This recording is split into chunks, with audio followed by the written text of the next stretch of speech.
광고지를 보니까 사설 학원들이 맞아요. 우리 체벌하고 있어요. 예, 맞아요. 애 때려줍니다. 뭐 이렇게 네. 광고를 하는 데가 있거든요. 예. 저도 예전에 우리 하도 수학 공부를 안 해가지고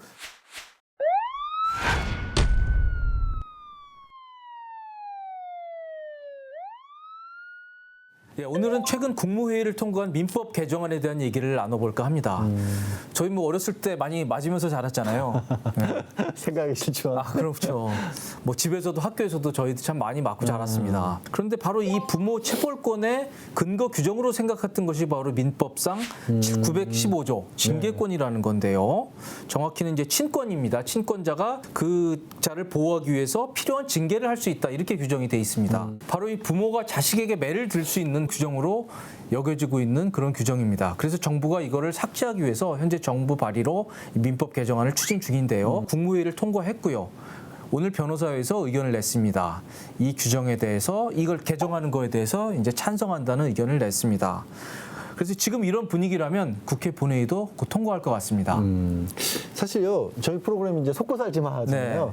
이 규정에 속고 아이들을 때리신 분들이 좀 있는 것 같아요. 네. 왜냐하면 징계라고 하는 게 이게 아이를 체벌할 수 있다는 근거 규정은 사실 아니거든요. 이제 오해인 거예요. 네. 아동복지법이 보잖아요. 아동복지법에 아동의 신체에 손상을 주거나 신체 건강 및 발달을 해치는 신체적 학대 행위는 금지하고 있고요. 이걸 넘어서서 금지하는 행위를 하면 아동학대는 형사처벌 대상이거든요. 네. 그러니까 민법의 징계권이 결코 이 아이에 대한 물리적인 어떤 힘을 가하는 것까지 허용하는 건 아닌데도 불구하고 이걸 오해하신 분들이 있었고 또 더 나아가서는 이게 그걸 오해한 나머지 아동 학대까지 있을 수 있다. 그래서 아예 사람들로 하여금 그 규정에 속는 일을 막겠다라는 게 이 개정의 취지인 거거든요.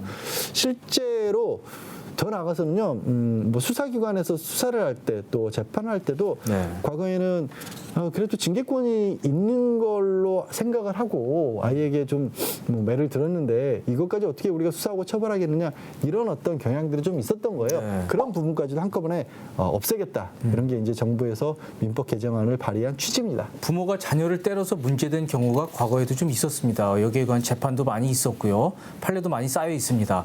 그런데 우리가 통상 뭐 부모가 뭐 자식 잘못해서 회초리 몇 대 때린 걸 가지고 뭐 처벌을 하거나 그러지는 않았어요. 예. 뭐 형법 20조에도 보면 이제 사회 상규에 위반되지 않는 행위는 처벌하지 않는다 이렇게 나와 있죠. 그러니까 뭐냐면요.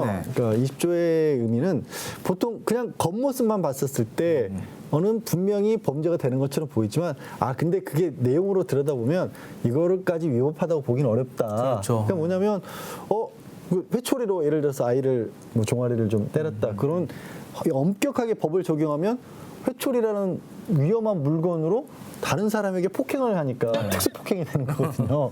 하지만 이게 이거 상식적으로 봤었을 때 그런 정도를 가지고 우리가 이걸 범죄라고 위법하다고 보기는 어렵다라는 거였고요. 실제로 이 상식이잖아요, 법은. 그렇죠. 저는 늘 생각하는 게 법은 상식이어야 한다고 보고 그래서 법원에도 이런 표현을 씁니다. 이게 아이를 징계를 할 수 있는데 이게 인격 육성을 위해 필요한 범위에서 상당한 방법. 이게 법이라고 해서 모든 게 다 명확한 건 아닙니다. 적당하다, 상당하다 이런 얘기들이 많이 나와요. 우리 법원도 좀 상당한 방법이라면 그거를 꼭 처벌하지는 않겠다는 게 과거의 태도였어요.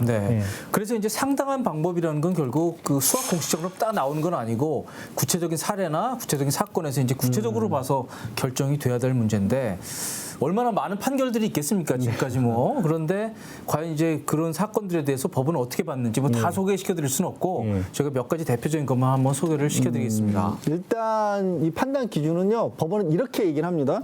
필요성이나 방법, 횟수, 동기, 다친 정도 같은 것들을 종합적으로 고려한다.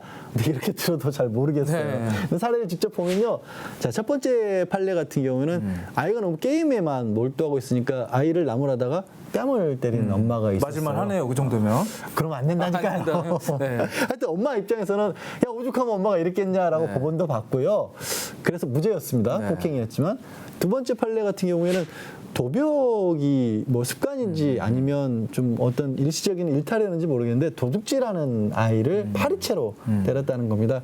이것도 뭐 잘못은 했지만 파리채가 그렇게 막 몸을 다치게 할 정도 뭐 방법에 따라 그럴 수도 있지만 그렇게 보이진 않잖아요. 이제 훈육 목적이 있었다는 그래서 거죠. 그 아빠도 무죄가 됐고요.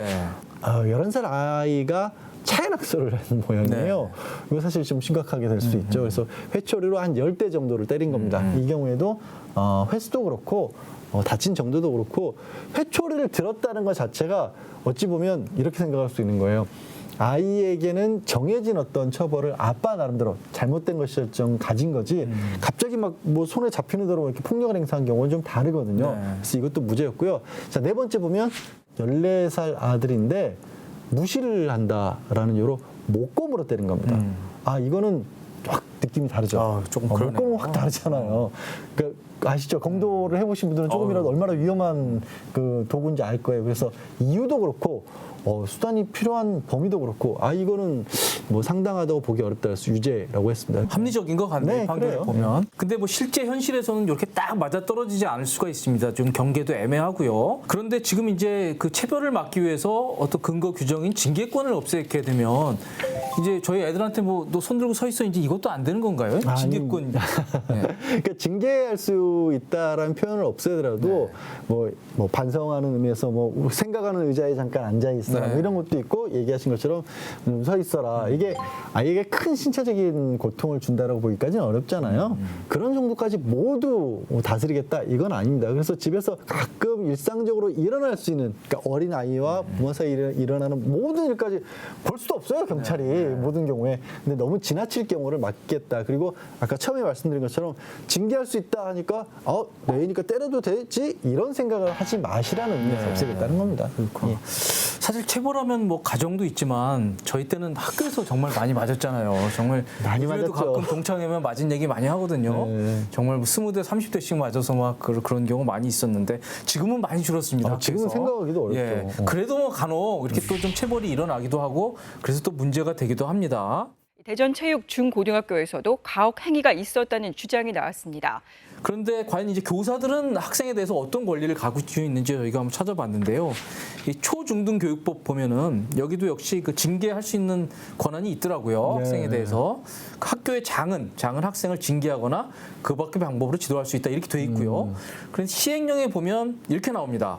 훈육, 훈계 등의 방법을 하되 도구나 신체를 이용해서 학생의 신체에 고통을 가하는 방법을 사용해서는 안 된다. 즉 때리면 안 된다라고 시행령에 명확히 규정이 돼 있습니다. 때리면 그러니까 이게 징계라고 하는 것도 오해하시면 안 되는 게 교장에게 있는 거고요. 그러니까 이런 겁니다. 학교를 뭐 정학이라든가 출석 정지라든가 반성문을 쓰게 한다든가 이런 것들을 징계라고 부르는 거예요. 때리는 건 포함이 안 되는 겁니다. 징계. 그렇습니다. 그나마 학교장에게 권리가 있는 거예요. 그럼에도 불구하고 또 여기에 대해서도 이제 많은 사건들이 있었는데 우리 법원은 역시 어떤 사회 상규에 따라서 판단을 하고 있습니다. 사회 상규에 따라서 또 위반되지 않는 범위 내에서는 또 교사에 어느 정도 또 체벌을 또 인정을 해줬고요. 그 범위 이선을 넘는 거에 대해서는 이제 또 법적인 책임을 묻곤 했습니다. 대법원 판결을 보면요. 교사의 체벌이 정당 행위가 되려면 한 3가지 정도 요건을 요구하고 있습니다. 첫 번째는 교육적 필요가 있어야 되고요.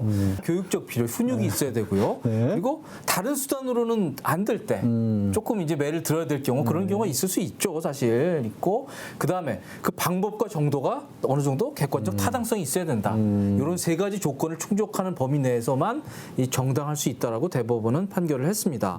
구체적인 사례를 봐야 좀 다르긴 하겠죠. 근데 한 가지 제가 갑자기 생각난 게 요즘은요 학교는 진짜 안 때려요. 근데 광고지를 보니까 사설 학원들이 우리 체벌하고 있어요. 맞아요. 때려줍니다. 막 이렇게 광고를 하는 데가 있거든요. 저도 예전에 우리 하도 수학 공부를 안 해가지고 수학 학원이 그렇게 광고하는 데가 있어요. 거길 보내볼까도 생각했는데 결국 못했습니다. 근데 그게 법적으로는 뭐 가능한가요? 지금 얘기를 잘했는데 원래 윤 기자가 우리 애니까 학원에 보내서 때릴 수 있겠구나라는 생각을 했다는 게 뭐냐면 학원이 자체적으로 징계권이 있을 리가 없잖아요. 그렇죠. 부모가 가진 징계권을 가지고 위임받아서 한다라고 법적으로 해석할 수가 있는데 이것도 뭐 여러 가지 생각하기에 다를 수는 있겠지만 이제는 부모가 아이에게 그런 행동을 해도 된다라고, 그러니까 징계를 체벌을 해도 된다라고 허락할 수 있는 권리 자체가 부모에게 없다고 보는 게 맞아요. 이번 민법으로 삭제됐으니까. 원래도 없었지만 사실. 그래서 아마 그렇게 될 경우에 학원들을 그렇게 드러내놓고 광고하는 것도 법적으로 문제 삼으려면 충분히 문제가 될 수 있을 것 같아요. 그래서 이번에 이제 징계권을 없애면서 조금 그래도 부모한테 어떤 그 훈육할 수 있는 그런 권한 근거 규정은 필요하다 그래서 훈육할 수 있다라는 그런 근거 규정을 좀 넣자라는 주장도 있어요. 근데 네. 변호사협회에서는 그것도 반대를 했어요. 네, 왜 왜냐면 반대를 하죠? 그거는? 말씀드린 것처럼 징계도 사실 때리라는 얘기는 아니었어요. 그런데도 혼돈하셨잖아요. 네. 그러니까 훈육 그럼 여전히 때릴 수 있네라고 생각할 수 있으니까 아예 그런 오해의 소지를 없애자는 겁니다. 그러니까 어떻게 보면 이제 이번에 징계권을 없애는 건 좀 상징적인 의미, 어떤 인식의 전환 같은 걸 좀 가져오자 네, 뭐 그런 맞아요. 계기로 삼자 이제 그런 의미가 큰 것 같네요. 네. 군대도 안 때립니다. 그렇죠. 네. 맞습니다. 그런데 아직도 그 태형, 이 곤장치기가 남아있는 나라가 있어요. 네. 싱가포르가 대표적입니다. 제가 몇 년 전에도 한번 기사 썼던 기억이 나는데 미국 무슨 청년이 무슨 차에다 뭐 낙선하고 그래가지고 맞아. 이 태형 6대인가가 선고가 됐어요. 그래서 막 미국에서 난리가 났어요. 근데 이게 무슨 살짝 때리는 게 아니라 뭐 어마어마하게 때리는 거더라고요. 보니까. 그거 한 2대 맞고 나면 병원 입원해요. 네, 완전히 뭐 실신하는 정도의. 그래서 정말 이게 잔인한 게 입원해서 낫잖아요. 네. 다시 불러서 때려요. 네. 그러니까 이게 정말 공포스러운 거예요. 맞는 입장에서는. 외교적인 해법을 동원해서 했는데 6대를 일부 좀 줄여줬고 결국 안 때리지는 않았습니다. 그래서 그 사진도 막 나오고 막 그런 적이 있었죠. 아무튼 뭐 그건 아주 예외적인 경우고요.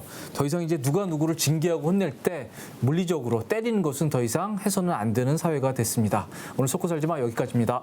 네, 고맙습니다.